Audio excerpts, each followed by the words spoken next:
Don't tell people what you know. Right. Keep them poor.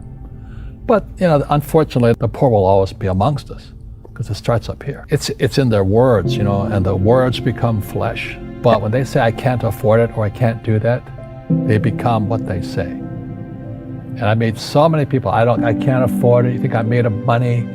My PhD dad, he says, what do you think I am, made of money? I can't afford that. And my rich dad would say, that's why he's poor. Poor people say, I can't afford it, I can't do that, I don't have time. Because this is an escape. It's an escape, you know what I mean? It's easy to say, I can't afford it. Oh, I'm too tired. Oh, I can't go to the gym. When you could go to the gym. No, I can't. Truth is, I'm just too lazy to go to the gym. A question opens the mind, a statement closes the mind. See, when you say, I can't afford it, your mind shuts down, and you become what you say. But the thing is that we become creatures of our own habits. And until we break the habit, we don't change. Poverty is passed on. It's taught in your families. And middle class is taught in families. And so the people right now who are sitting at home, who are struggling financially or worried about money or unhappy, they may be making a lot of money, but unhappy with what they're doing, it was probably taught to you. Your super ego was taught, get a job, work hard, or you'll never be rich, or the rich are evil, or whatever. If you're poor, you'll always be poor. Just like most pro athletes, they make millions of dollars, and 65% are bankrupt 5 years later. It's because they come from poor families. Now you tell them that, they get very angry at you. It's the rich fault. It's you guys ripped me off, and government ripped me off. But unfortunately, it's passed down genetically. That's the frightening thing. We've got to change what we teach our kids. So I remember raising my hand when I was 9 years old, talking to my fourth grade teacher, and I said, when am I going to learn about money? She says, the love of money is the root of all evil. We don't teach money at school. I said, why not? And she couldn't answer me, and she got very flustered. She says, go ask your father. He's my boss. So my father was the head of education, PhD, all that stuff. I go home and ask him, I said, why don't we learn about money in school?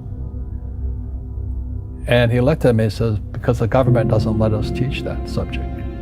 The government tells us what we can teach and what we can't teach. And I thought that was strange. And I said, but aren't we going to school to learn about money? He says, no, your job is to get a job. I said, but you get a job to earn money. He goes, no, you're supposed to just get a job. I went, no.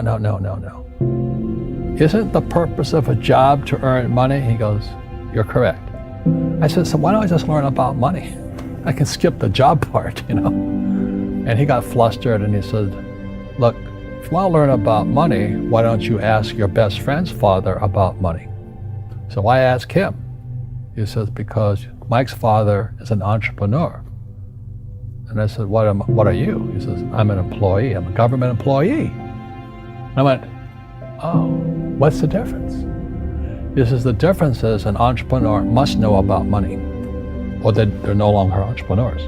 And he says an employee doesn't have to know anything about money, because the government will take care of them, the company will take care of them. Money on one condition, and that condition was he would never pay me. He says, the moment I pay you, you think like an employee. He says, that's the trap. Entrepreneurs work for free. And now I'm 9 years old, my head's going cracking in half. He says, you never want a paycheck. You understand that, kid? I said, okay, I got it. And he says, well, how do I make money? He says, that's what entrepreneurs figure out. It's like a cat, which comes first, a cat or the cat chasing its tail. And I said, so how do I learn about money? So he would just break out a Monopoly game board. So I would work for free. I'd pick up cigarette butts, and he had hotels and restaurants, and I would clean and do menial tasks. And as I got older, I started getting into office work and marketing and accounting, and I was an apprentice basically, but I always worked for free. He says that the moment you accept the paycheck, your brain goes dead. As long as you're hungry, you'll think. And he was a great, great teacher. You see, most teachers in school, They're out of ethics. They teach subjects they themselves don't practice. A fake teacher is somebody who just wants a job and they'll teach anything. You know, they teach how to shine shoes if you pay them more money. But they really don't know what they're teaching. For example, my calculus teacher, went to military school in New York, and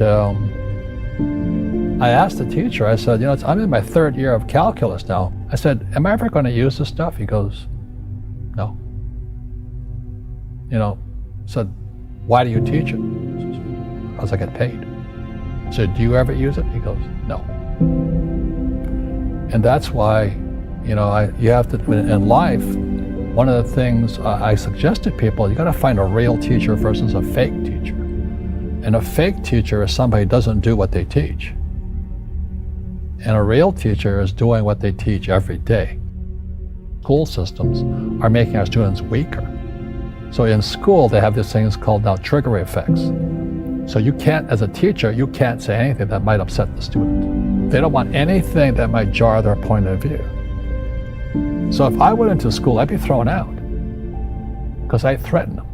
And to me, isn't school about opening your eyes and minds to new ideas? But that's now out of the system. So everybody's got to be PC, politically correct now. And it's killing us. It's killing the brains of our kids. They're going backwards. But in their minds, they're more enlightened. If I didn't have ideas that shook me, I wouldn't learn anything new. But now these trigger mechanisms, we're actually making our students weaker in school. My success comes from spirituality, not finance. You see people say, well, why don't you give the poor money? So the only problem with that is it just creates more poor people. You give a man a fish, you get a lot of people who want more fish, but you teach them to fish. We're more antagonistic, more antisocial. Social media is antisocial. That's the danger part. So the reason I'm speaking on spirituality, we got to evolve. It means meditation, it means yoga, it means praying, it means going to church, whatever it takes. But you got to get back to calm and peace and meditation. One generalized principle is emergence through emergency. So when you look at the word emergency, the base word is emerge.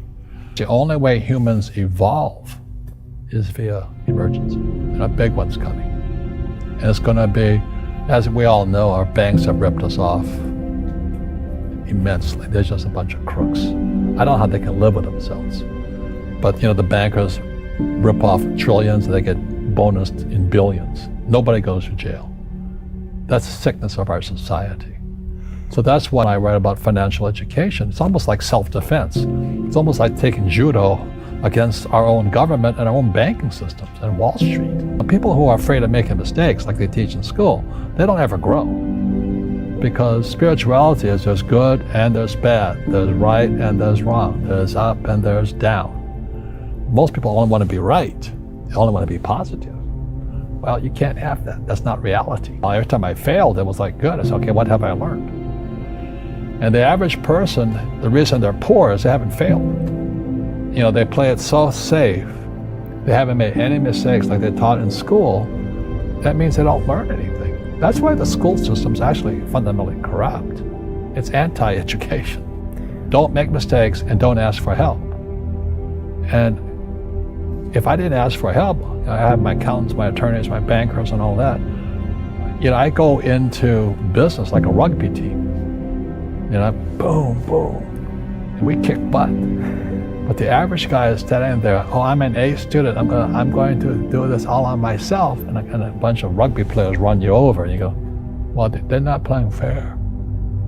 Yeah, well, you're playing stupid. You should have a team. You should have accountants, attorneys, and bankers, and all that stuff. But that's not the game I want to play. I said, then don't play the game. So what I say to young people is, you find your game.